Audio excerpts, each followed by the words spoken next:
Yo! Let's go! Yes!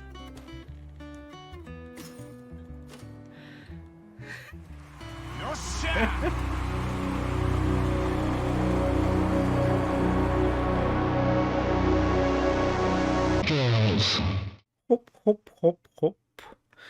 Hi Nikki, it is me, Mr. Horse. I wanted to say that English subtitles are always available and made by myself.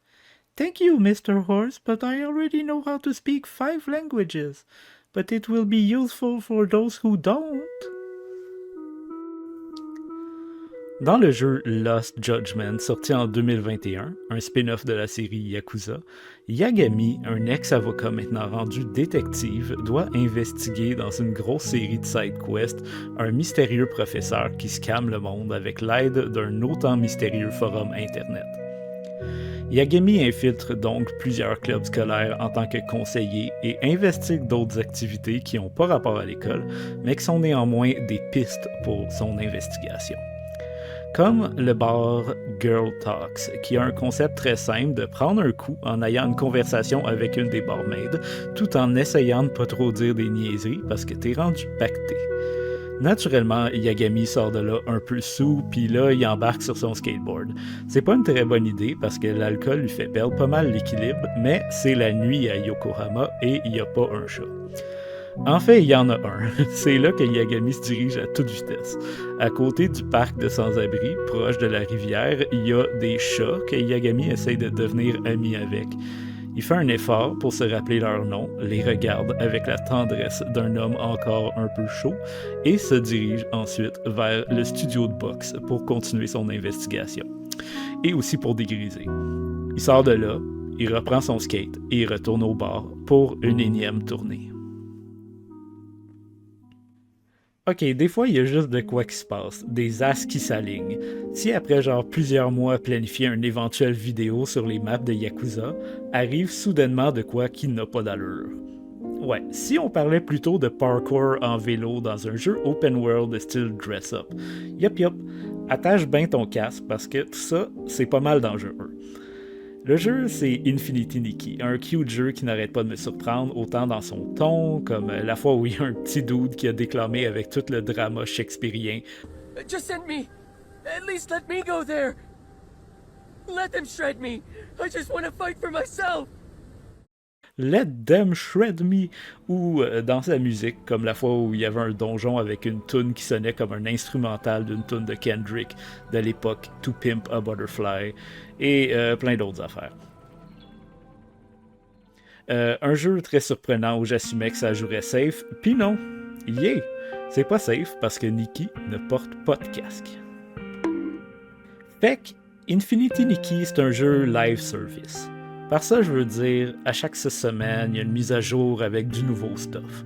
Surtout des nouvelles quests, des fois des nouveaux lieux, des événements, des minigames, etc. Fait que par rapport à un jeu plus conventionnel, c'est pas une expérience continue jusqu'à la fin. Normalement, on joue à un jeu pour progresser l'histoire ou affronter les défis qu'il nous donne, et une fois qu'on a atteint la fin, on passe à autre chose. Ça a de l'allure. Mais ici, dans les jeux live service, tu vas atteindre la fin de l'histoire de la mise à jour assez rapidement. Les nouvelles quests sont jamais très longues, et c'est normal, surtout s'il y en a d'autres qui s'en viennent dans un mois et demi. Un autre point important, c'est que ces jeux-là veulent que tu y joues un peu à chaque jour pour ramasser des ressources importantes qui se rafraîchissent à chaque jour. On appelle ça des dailies.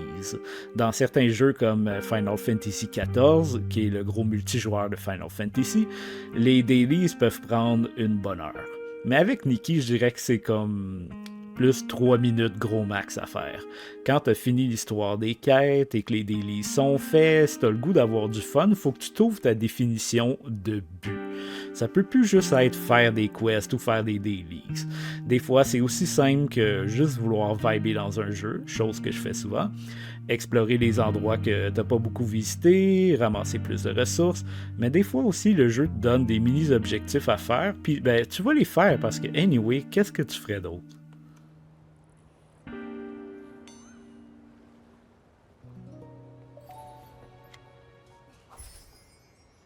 Voilà.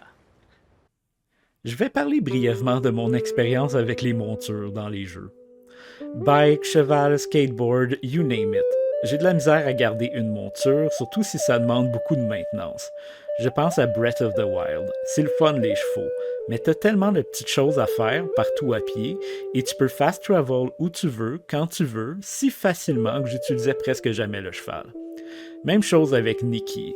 Genre, le vélo, tu peux juste l'avoir en le pognant dans un stand qui sert à ça, et il n'y en a pas beaucoup dans la map, puis t'es limité avec ce que tu peux faire en vélo.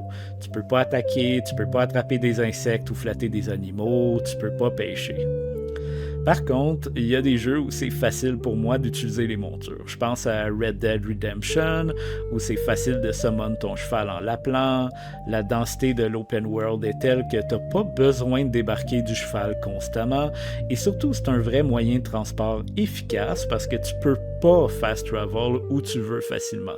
Faut genre faire un feu de camp ou dormir dans une auberge ou quelque chose de même pour fast travel.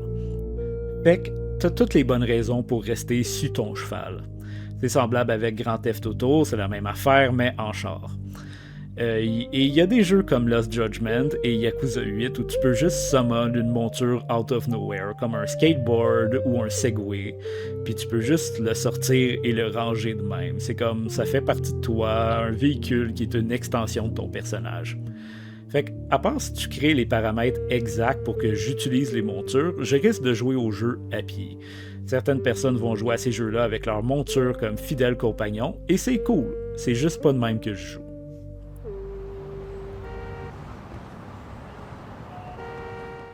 Et c'est là qu'entre l'élément perturbateur. Un petit challenge dans un event dans Nikki qui me dit « Va faire 1000 mètres de vélo ».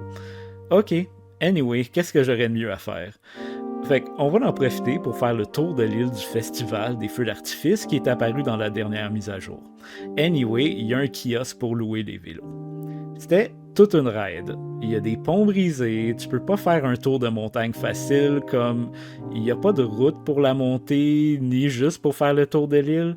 Alors, c'est le moment de l'aventure. Est-ce que je suis capable de me frayer un chemin? D'avoir une belle petite randonnée? Pas tellement.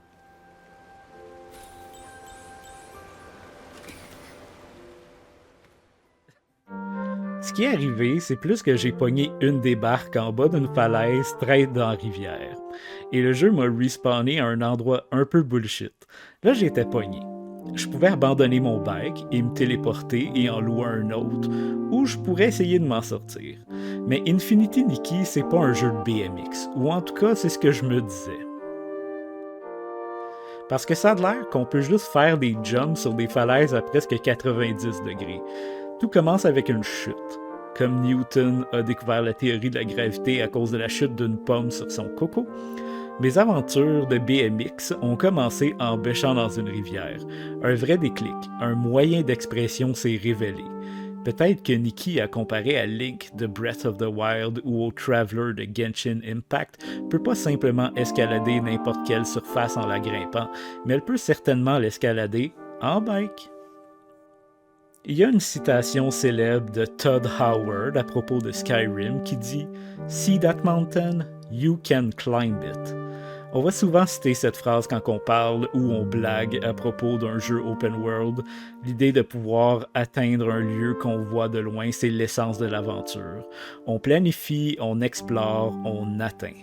Là, c'est juste que c'est en bike et ça semble pas normal qu'on puisse le faire. Mais l'esprit d'aventure, c'est aussi l'expérimentation et la ténacité.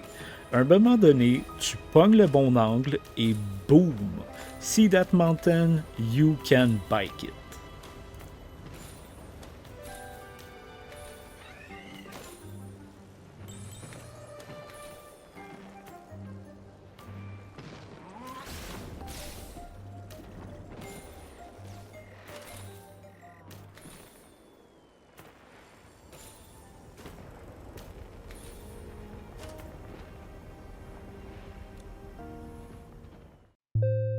Cette plage est vide, sauf quelques chevaux.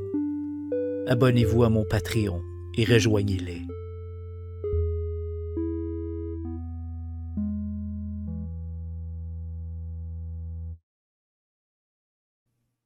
Puis là, genre une semaine après, le jeu me redonne encore le même challenge. Cette fois-ci, ce n'était plus une simple randonnée. J'étais une cycliste d'expérience, pas son premier rodéo. On s'en va direct faire des niaiseries. Plutôt que d'explorer la nouvelle île, j'essayais de voir si j'étais capable de grimper sur les toits de maison, et ouais, c'est faisable. J'ai même réussi à monter une genre de weird colonne, puis une fois rendu en haut, comme un cave, je suis débarqué du bike et j'étais plus capable d'aller le chercher. Alors, plein de honte, il a fallu que j'en loue un autre. Comme, oui, il y a la possibilité d'utiliser des ressources que tu utilises normalement pour te pogner du nouveau linge sur un vélo spécial que tu peux faire apparaître à côté de toi quand tu veux. Mais non. Nikki encourage le commerce local, puis les vélos que je loue, à cause de mes erreurs, feront rouler l'économie. Puis là, j'avais en masse fini mon objectif de 1000 mètres quand je vois un pont. Et j'étais comme, et si... Fait que j'ai presque réussi à monter en haut de là, et j'ai même découvert que certaines surfaces sont plus faciles à monter en jumpant à reculons. C'est fou comment tu peux avoir du fun dans un jeu en explorant un aspect semi-intentionnel. Comme c'est sûr que les développeurs ont patenté les contrôles du vélo pour que ce soit facile d'accès et le fun. Mais je pense pas qu'ils étaient comme « check ça, en mettant un challenge de faire 1000 mètres de vélo, plein de monde va se mettre à faire des mad tricks avec le bike. » Puis ben, c'est exactement ça qui s'est passé. Sans aucun de ces éléments-là ensemble, jamais j'aurais exploré ce côté du jeu. Ici, il faut voir les jeux comme des jeux. Un jeu, c'est pour moi un amalgame de règles, contraintes et visions artistiques. À l'aide de tout ça, les développeurs guident le joueur vers une expérience jugée optimale. Mais les vraies limites, les vraies contraintes sont floues. Elles sont suggérées par les conventions du genre, mais avec expérimentation et ténacité, on dresse un portrait plus concret des vraies règles du jeu. On négocie avec les contraintes. Comme les développeurs de Zelda Ocarina of Time ne soupçonnaient pas que Link soit capable de backflip dans un mur straight à Bongo Bongo, Nikki peut certainement escalader en bike une falaise qui n'est pas supposée être grimpable et entrer dans la grotte par sa sortie et faire un tas de niaiseries à l'intérieur.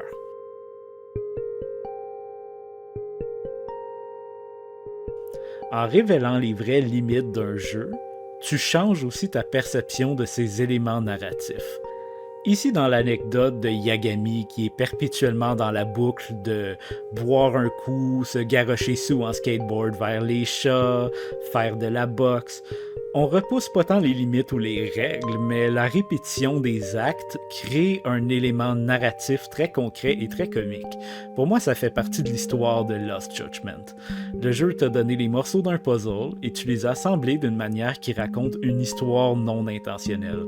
Pas besoin d'offrir 8000 choix narratifs pour définir l'essence de ton personnage, fais confiance aux joueurs pour naviguer les contraintes établies et définir leur propre histoire.